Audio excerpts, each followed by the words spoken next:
ಮಂಡ್ಯದಲ್ಲಿ ಇವತ್ತು ಇಡೀ ದಿನ ಕಟ್ ಆಗಲ್ಲ ಕರೆಂಟ್ ಕಟ್ ಮಾಡದಂತೆ ಸೆಸ್ಗೆ ಈಗ ಆಲ್ರೆಡಿ ಸೂಚನೆಯನ್ನ ನೀಡಲಾಗಿದೆ. ಮಂಡ್ಯ ಎಸ್ಪಿ ಪತ್ರವನ್ನ ಬರೆದಿದ್ದಾರೆ. ಮಂಡ್ಯ ವಿದ್ಯುತ್ ಇಲಾಖೆಗೆ ಎಸ್ಪಿ ಪತ್ರವನ್ನ ಬರೆದಿರುವಂತದ್ದು ಕರೆಂಟ್ ಕಟ್ ಮಾಡದಂತೆ ಇಲ್ಲಿ ಸೂಚನೆಯನ್ನ ನೀಡಲಾಗಿದೆ. ಮಂಡ್ಯ ವಿದ್ಯುತ್ ಇಲಾಖೆಗೆ ಎಸ್ಪಿ ಪತ್ರವನ್ನ ಬರೆದಿದ್ದಾರೆ. ಯಾವುದೇ ಕಾರಣಕ್ಕೂ ಇವತ್ತು ಮಂಡ್ಯದಲ್ಲಿ ಕರೆಂಟ್ ಕಟ್ ಆಗಬಾರ್ದು ಅಂತ ಸೂಚನೆಯನ್ನ ನೀಡಿರುವಂತದ್ದು. ಮಂಡ್ಯದಲ್ಲಿ ಇವತ್ತು ಇಡೀ ದಿನ ಯಾವುದೇ ಕ್ಷಣದಲ್ಲೂ ಕೂಡ ಕರೆಂಟ್ ಕಟ್ ಆಗೋದಿಲ್ಲ.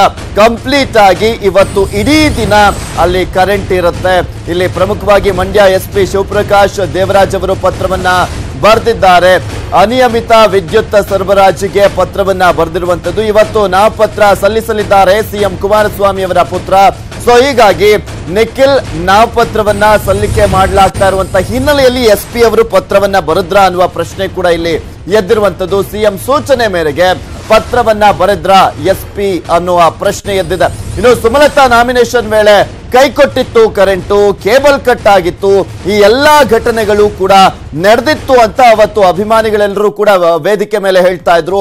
ಆದ್ರೆ ಇವತ್ತು ಜೆಡಿಎಸ್ ನ ಸಮಾವೇಶ, ಲಕ್ಷಾಂತರ ಜನರನ್ನ ಸೇರಿಸಲಾಗ್ತಾ ಇದೆ, ಬೃಹತ್ ರ್ಯಾಲಿಯನ್ನ ನಡೆಸಲಾಗ್ತಾ ಇದೆ, ಬೃಹತ್ ಸಮಾವೇಶವನ್ನ ನಡೆಸಲಾಗ್ತಾ ಇದೆ. ಸೊ ಹೀಗಾಗಿ ಈ ಒಂದು ಪತ್ರವನ್ನ ಬರೆಯಲಾಗಿದೆಯಾ ಅನ್ನುವ ಪ್ರಶ್ನೆ ಎದ್ದಿರುವಂತದ್ದು. ಇಲ್ಲಿ ಪ್ರಮುಖವಾಗಿ ಇವತ್ತು ಮಾತ್ರ, ಅದರಲ್ಲೂ ಪರ್ಟಿಕ್ಯುಲರ್ಲಿ ಈ 25ನೇ ತಾರೀಕು ಮಾತ್ರ ಯಾವುದೇ ರೀತಿಯಲ್ಲಿ ಯಾವುದೇ ಕ್ಷಣದಲ್ಲಿ 1 ಸೆಕೆಂಡ್ ಕೂಡ ಕರೆಂಟ್ ಕಟ್ ಆಗಬಾರ್ದು ಅಷ್ಟೇ ಅಂತ ಅಲ್ಲಿ ಸೂಚನೆಯನ್ನ ನೀಡಲಾಗಿರುವಂತದ್ದು. ಮಂಡ್ಯದ ಎಸ್ಪಿ ಈ ಒಂದು ವಿಚಾರಕ್ಕೆ ಸಂಬಂಧಪಟ್ಟಂತೆ ಅಲ್ಲಿ ಅಂದ್ರೆ ವಿದ್ಯುತ್ ಇಲಾಖೆಗೆ ಸೂಚನೆಯನ್ನ ನೀಡಿದ್ದಾರೆ, ಪತ್ರವನ್ನ ಬರೆದಿದ್ದಾರೆ. ಇಲ್ಲಿ ಮೋಸ್ಟ್ ಪ್ರಾಬಬ್ಲಿ ಎದ್ದೇಳ್ತಾ ಇರುವಂತಹ ಪ್ರಶ್ನೆ ಅಂದ್ರೆ ಇಲ್ಲಿ ಮಂಡ್ಯದಲ್ಲಿ ಸಮಾವೇಶ ನಡೀತಾ ಇದೆ, ರ್ಯಾಲಿ ನಡೀತಾ ಇದೆ, ನಿಖಿಲ್ ಕುಮಾರಸ್ವಾಮಿ ಅವರು ನಾಮಪತ್ರವನ್ನ ಸಲ್ಲಿಸ್ತಾ ಇದ್ದಾರೆ.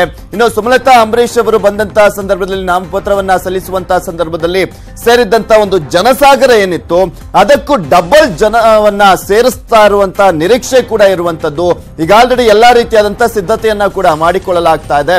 ಇಲ್ಲಿ ಅಷ್ಟು ಜನ ಏನ್ ಸೇರ್ತಾ ಇದ್ದಾರೆ, ದೊಡ್ಡ ಮಟ್ಟದಲ್ಲಿ ಜನ ಏನ್ ಸೇರ್ತಾ ಇದ್ದಾರೆ ಅದು ಕ್ಲಿಯರ್ ಕಟ್ ಆಗಿ ಮಂಡ್ಯದ ಜನರೆಲ್ಲರೂ ನೋಡ್ಬೇಕು ಅನ್ನುವ ಉದ್ದೇಶ ಏನಾದ್ರೂ ಇದೆಯಾ? ಇವತ್ತು ಮಾತ್ರ ಇಲ್ಲಿ ಕರೆಂಟ್ ಅನ್ನ ಕಂಪ್ಲೀಟ್ ಆಗಿ ಯಾವುದೇ ಕಾರಣಕ್ಕೂ ಕಟ್ ಮಾಡಬಾರ್ದು ಅಂತ ಪತ್ರವನ್ನ ಬರೆದಿರೋದನ್ನ ನೋಡಿದ್ರೆ ಈ ಎಲ್ಲಾ ಪ್ರಶ್ನೆಗಳು ಕೂಡ ಎದ್ದೇಳ್ತಾ ಇದಾವೆ. ಇನ್ನು ಕುಮಾರಸ್ವಾಮಿ ಅವರು ಇನ್ನು ಈಗ ಆಲ್ರೆಡಿ ಚಾಮುಂಡೇಶ್ವರಿಯಲ್ಲಿ ಅಂದ್ರೆ ಇಲ್ಲಿ ಪ್ರಮುಖವಾಗಿ ಚಾಮುಂಡಿ ಬೆಟ್ಟದಲ್ಲಿ ಚಾಮುಂಡಿ ತಾಯಿಗೆ ವಿಶೇಷವಾದಂತಹ ಪೂಜೆಯನ್ನ ಸಲ್ಲಿಸ್ತಾ ಇದ್ದಾರೆ.